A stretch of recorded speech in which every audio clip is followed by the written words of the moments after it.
ভিডিওর স্টার্টিংয়েই তোমাদের কাছে একটা কথা বলবো। আজকে ভিডিওতে আমি যেই কথাগুলো বলবো সেগুলো বাস্তব জীবনের সাথে কোনো সম্পর্ক নেই। সম্পূর্ণ কাল্পনিক চরিত্র, তোমরা কেউ নিজের গায়ে মাখিয়ে নেবে না। আমি আমার বন্ধুদের কাছে জাস্ট মনোরঞ্জনের জন্য, অ্যাকচুয়ালি মনোরঞ্জন কিনা বলতে পারবো না, যে কিছু বিষয় আমি একটা বার্তা দিতে চাই প্রত্যেকটা মাকে। এমন কিছু মা আছে যারা নিজেদেরকে একদম অসহায় মনে করে, সেটা ভেবে হয়তো বা কোনো খারাপ স্টেপ নিয়ে নেয়। ঠিক তাদের উদ্দেশ্যে আমার একটা ভালো বার্তা বলতে পারো, আর কিছুই না। এটা কিন্তু কোনো বাস্তব চরিত্রের সাথে কিন্তু এর কোনো সম্পর্ক নেই। ভিডিওটা স্টার্টিংয়েই আমি এটা কিন্তু বলে দিলাম, ঠিক আছে? হ্যালো বন্ধুরা, কেমন আছো তোমরা? আশা করি ভালো আছো। শিল্পীস ফ্যামিলিতে একটি নতুন ব্লগে সবাইকে অনেক অনেক ভালোবাসা জানিয়ে একটি নতুন ব্লগ শুরু করেছি। তো চলো সারাদিন ব্লগটা দেখতে থাকো, আশা করি তোমাদের ভালো লাগবে। সকালে সমস্ত কাজ সেরে তারপরে স্নান করে চলে এসেছি। প্রথমে ঠাকুর পুজো দেবো, তারপরে রান্না বসাবো। আর আজকে ওর বাবা নিয়ে এসছে মাংস, পোলট্রির মাংসই নিয়ে এসছে। তো মাংস করবো, মাংসের সাথে যে আর কি করবো বুঝতে পারছি না। কালকে টক ডালটা অনেক একদম ভর্তি রয়েছে, মানে পুরো গামলাটা ভর্তি টক ডালটা রয়েছে। তো টক ডাল আর করবো না, ইচ্ছা আছে একটু বেগুন পুড়বো, একটুখানি কষা তুলে রাখবো, যেটা ওরা সকালে খাবে। আর আজকে দুজনের একজনও স্কুলে যায়নি, দুই মেয়ের এক মেয়েও স্কুলে যায়নি, ওরা রয়েছে ওই ঘরে পড়ছে, আর ওর বাবা গেছে ডিউটি। তো এই জন্য আজকে কি বলতো, ডিউটি থেকে চলে আসবে। আবার এখন কেমন ডিউটি হচ্ছে বলতো, সকালবেলা যাচ্ছে কিছুক্ষণের জন্য, তারপরে এসে ঘরে সকালে খাওয়া দাওয়া করে আবার যাচ্ছে, আবার দুপুরে এসে খাওয়া দাওয়া করে আবার যাচ্ছে। তো এই ধরনের ডিউটি হচ্ছে। তো সমস্ত কিছু দিয়ে টিয়ে চলে গেছে, অনেক কিছু গুছিয়েছি গো, প্রচুর বাজার করা হয়েছে, ফ্রিজ ভর্তি, মানে ঠেসে ঠেসে সবজি ঢুকাতে পারছি না। তো মাছ কিছুটা কেটেছি, আর কিছুটা না এমনিতে না কেটেই রেখে দিয়েছি ফ্রিজে। আমি আর পারছি না, আমার না সত্যি শরীরটাও দিচ্ছে না, এটা একটু রেখে নিই তারপরে কথা বলি। তো সেখান থেকে কি বলতো, মাছ এত কাটতে পারিনি, তবু চিংড়ি মাছটা রয়েছে, খোলসা মাছ রয়েছে, আর বাটা মাছ, এই 3 পদের মাছ রয়েছে, ওগুলো কাটিনি। আর যে মাছগুলো আছে ওগুলো কেটে ধুয়ে রেখেছি, মাংসটা ধোয়াও হয়ে গেছে, সব করে টোরে তারপরে এই যে স্নান করে এসেছি। এখন ভাবলাম আগে ভিডিওটা অন করি, তারপরে শুরু করছি। এখন যাবো একটু ঠাকুর ঘরে। সকালে এমনি ঠাকুর ঘর মোছা হয়ে গেছে, সব কাজ কমপ্লিট হয়ে গেছে। এখন গিয়ে ঠাকুর পুজোটা দিয়ে তারপরে সকালে রান্না বান্না শুরু করব। তো চলো চলো সকাল থেকে, সকাল তো না অনেকটা বেলা হয়ে গেছে। তো চলো তোমাদের সবাইকে সঙ্গে নিয়ে তারপরে স্টার্ট করেছি, দেখতে থাকো, যতদূর পারি শেয়ার করার চেষ্টা করবো, ঠিক আছে? একটা ফ্যামিলিতে 4 জন লোক ছিল, তার স্বামী, স্ত্রী আর 2টো ছেলে। খুব সুন্দর হ্যাপি ফ্যামিলি ছিল, কিন্তু তাদের কিছুর অভাব ছিল না। হাজব্যান্ড ভালো প্রফেশনে রয়েছে, স্ত্রী বাড়িতে খুব সুন্দরভাবে সংসার করছে, 2টো ছেলেকে দেখছে। ছেলে 2টো মোটামুটি পড়াশোনায় ভালোই, বড় ছেলেটা 10-এ পড়ে, ছোট ছেলেটা ওই 6-7-এ পড়ে। এত সুন্দর ফ্যামিলি, প্রত্যেকটা মানুষ বাইরের থেকে দেখলে একটা কথাই বলতো, এত সুন্দর ফ্যামিলি কোথাও দেখা যায় না। বাইরের থেকে কিন্তু এটাই মনে হতো। হঠাৎ করে একদিন আমরা দেখলাম যিনি স্ত্রী, তিনি না একটা দুর্ঘটনা ঘটিয়ে ফেলেছে। প্রত্যেকের মনে প্রশ্ন, কেন করলো সে এটা? যথেষ্ট ভালো ফ্যামিলি, হাজব্যান্ড ভালো, বেশ ধনী তো আছে, ছেলে 2টো ভালো পড়াশোনা করছে, ওনার কেন এগুলো প্রয়োজন হলো?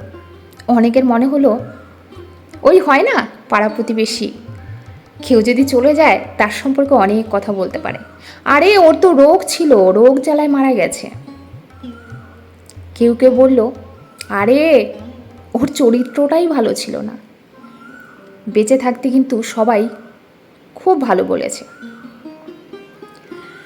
কিন্তু সেই দিন জানতে পারলাম, যখন হঠাৎ করে সেই স্ত্রী তার মায়ের সাথে দেখা।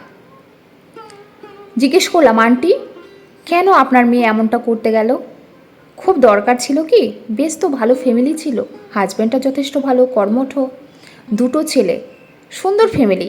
প্রত্যেকটা মানুষ বলে, কেন করতে গেল আপনার মেয়ে এই কাজটা? তখন ওই আন্টি আমাকে বলল, আরে মা, এই পৃথিবীতে বাইরের থেকে দেখলে সবটা বোঝা যায় না, একটা মাই বোঝে তার মেয়ের কষ্ট, বাইরের থেকে কেউ বলতে পারবে না। হ্যাঁ রে, আমার মেয়েকে সবাই খুব ভালোবাসতো, ভালোবাসতো বলেই না দুপুরে ছেলের সাথে ঝগড়া হলো। মা দুঃখ করে বলে ফেললো, পড়াশোনা করছিস না তো, মাধ্যমিক দিবি, যদি ফেল করিস দেখিস, আমি না থাকলে বুঝতে পারবি, একদিন না আমি তোদের ছেড়ে চলে যাব। ছেলেও রাগ করে বলে বসলো, ওই তো তুমি প্রায়ই বলো চলে যাবে চলে যাবে, চলে তো যাও না, তোমার যা খুশি তুমি তাই করো। মায়ের মনে এত কষ্ট লাগলো, মা ঘরে গিয়ে দরজা দিল, ভেতরে নক করেনি কিন্তু, বাইরের থেকে শুধু দরজাটা ভেজানো ছিল, দুটো জানলাও খোলা ছিল। এতটা ভালোবাসতো আমার মেয়েকে, আমার দুটো নাতনি আর আমার মেয়ের জামাই। দুপুরে গেল, দুপুর গড়িয়ে বিকাল গেল, বিকাল গড়িয়ে রাত গেল, পরের দিন 9টা বেজে গেল। বাড়ির ড্রাইভার এসে দরজা নক করতেই দরজাটা খুলে গেল। দেখতে পেল মানুষটা আর নেই, চলে গেছে না ফেরার দেশে। কতটা ভালোবাসে যে একটা বার পর্যন্ত ওই ছোটো বাচ্চাটা ওই রুমে গিয়ে দেখলো না তার মা কি করছে। খুব ভালোবাসে আমার মেয়েকে। এবার তোমরা বলো, আমি বললাম, আন্টি এটা তো আপনার মেয়ে ভুল করেছে। ওই যে কথায় বলে না, শীতের সাথে রাগ করে আমি কাঁথাটাকেই ছিঁড়ে দিলাম। আপনার মেয়ে সেটাই করেছে। এতে আপনার মেয়ে কতটা লাভবান হয়েছে সেটা জানি না, তবে এইটুকু বলতে পারি, সন্তানদের আমরা মানুষ করার সময় অনেক রকম কথা বলে থাকি, পড়াশোনা না করলে অনেক কিছু বলে থাকি, কিন্তু যখন ছেলে মেয়ে একটু বড় হয় না, তখন মায়েদের একটা ঘুরিয়ে কথা বলতেই পারে, সেটা আমাদের হজম করতে হবে। কারণ নিত্যদিন তারা আমাদের কাছ থেকে শুনছে, তাদেরও বয়স হয়েছে, কখনো হয়তো উল্টে একটা জবাব দেবে, সেটা যদি আমরা সহ্য করতে পারি তবেই তো মা বাবা। আর একটা কথা আছে না, লেবু বেশি চিপড়ালে কিন্তু তেতো হয়ে যায়, তাই তত দূরই চিপড়াও যত দূর সে সহ্য করতে পারে বা তেতো না হবে। ছেলে মেয়েকে মানুষ করার সময় আমরা খুব বড়াই করে বলি যে আমি খুব ভালো শিক্ষা দিয়েছি, কিন্তু ছেলে মেয়ে যখন বড় হয় তাদের কিছু মতভেদ থাকতে পারে, সেটা আমাদের কাছে বলতে পারে, শেয়ার করতে পারে, সেটা আমাদেরকে সহ্য করতে হবে। আপনার মেয়ে কি সত্যিকারের আপনার নাতির সাথে অভিমান করে আজকে এত বড় একটা স্টেপ নিয়েছে? না, আজকে ভিতরে এমন কিছু আছে যেটা কখনো কাউকে শেয়ার করতে পারেনি বা শেয়ার করতে চায়ও নি। ভিতরের সেই কষ্টটা বাড়তে বাড়তে আজকে যখন ওইটুকু ছোট ছেলে হার্ট করে ওই কথাটা বলে ফেললো, তখন মনে হলো আমার জীবনে আর কি আছে। কিন্তু এটা কখনোই ঠিক নয়, এটাও ঠিক করেনি। আজকে ওর ওই এক স্টেপের জন্য তার ওই ছোট্ট ছোট্ট দুটো সন্তানের ভবিষ্যৎটাই নষ্ট হয়ে গেল। আপনি বললেন না যে হ্যাঁ আমার মেয়েকে এতটাই ভালোবাসে যে 1.5 মাসও হয়নি আমার মেয়ে মারা গেছে, আমার মেয়ের জামাই অন্য মেয়ে খুঁজছে বিয়ে করবে বলে। তাহলে বুঝতে পারছেন আপনার মেয়ে কতটা ভুল করেছে। কখন কল্পনা এসছে ঘর মুছতে। না না তোমাকে কিছু বলবো না বাবা, কল্পনা ওর সম্পর্কে বলা যাবে না, ও লজ্জা পায়, বলছে আবার তুমি আমার আমার কথা বলছো। মানে ইসে হ্যাঁ, ওই মানে ভিডিওতে ওই যে আসছেন, কটা বাজে কল্পনাকে জিজ্ঞেস করো, ঘর মুছতে আসছে যে, ঘর ঝাড় দিচ্ছে এখন। ও 3:30 বাজে, আবার নিজেই বলছে, একটু বলে দাও বন্ধু। হ্যাঁ ও ঘরে শুয়ে রয়েছে তো। তো আমাদের আমাদের খাওয়া দাওয়া কমপ্লিট, সমস্ত কিছু কমপ্লিট। আর ওই যে ও এখন আসছে ঘর মুছতে, ভয় পাচ্ছিল, আমাকে জিজ্ঞেস করছে ওই যে দাদা ঘরে নেই তো, ও গাড়ি বাইরে আছে কিনা জিজ্ঞেস করছে।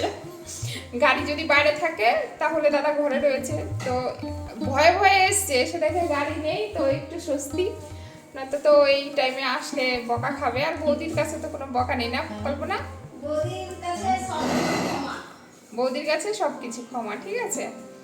তো তোমাদের কাছে একটা কথা শেয়ার করব ভাবছিলাম, ওই তো কল্পনা চলে গেছে, আর এই যে এখন গিয়ে না একটু শোবো, আর ভিডিওটা বেশি বাড়াবো না।